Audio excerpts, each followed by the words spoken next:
Now let's move on Correct. to Dan Andrews, someone who couldn't be complaining because after 3,000 days in office, which he's just clocked up, he is even more popular than before. Aaron, why?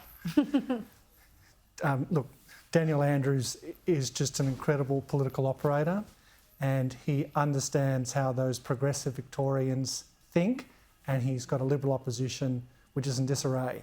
And what this really shows is the Liberal Party in Australia, and there could be a change of government here in New South Wales soon, needs to have a good look at itself and work out how to win back Australians, particularly young Australians. Yeah, I mean, we could be looking in the New South Wales elections coming up in March. Gemma, we could be looking at wall-to-wall Labor.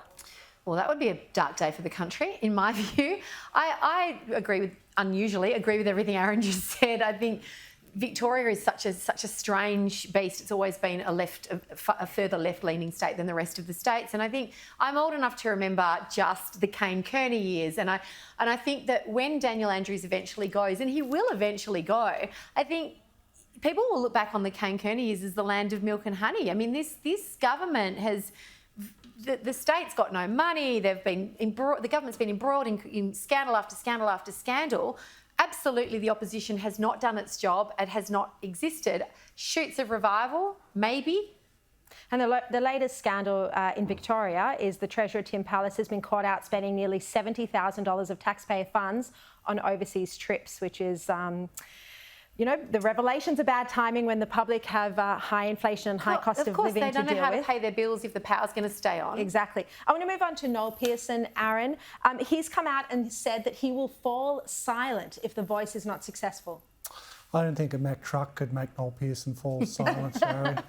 Let alone, you know, he loves to talk and he's a very strong advocate for his position. But at the same time, he's got to respect the people. You know, it's not just Indigenous voices like his own, which have something invested in this. It's all of us. Where do you think the public sentiment is falling on this at the minute?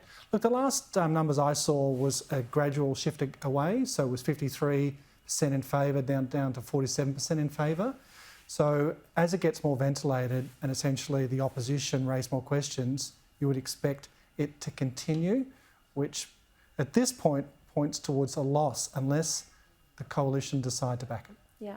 Gemma, a big story in Queensland today. We've seen the front page of the Courier Mail taking a very strong position on crime, youth crime. And this is at the same time as the Queensland government is looking at being even more lenient, you know, giving people 3 chances if they're caught with drugs before there's a criminal penalty. It's all over the shop, and I think it sends the wrong message to the community. And we see the same thing playing out right now in Western Australia with the Prime Minister visiting regional towns that have been embroiled in the same sorts of crisis, perhaps not the same level as Alice Springs, but the same nature. Back to Queensland, it sends the wrong message. The Palaszczuk government has had kid gloves in some areas of the crime problem and is now desperately trying to moonwalk its way back into a position of strength and a position that says to the community, we've heard you and we're doing something. But as with all these such things, they might make a legislative change tomorrow or policy change tomorrow. It takes a while to filter down. It doesn't do anything. It's like the momentum that has caused the crisis that now exists is not going to be solved by this. Aaron? Shari, there aren't many more things scary than a pack of angry teenage boys out on a night out. And so we can't pretend that teenagers, young men and women, don't commit crimes, okay?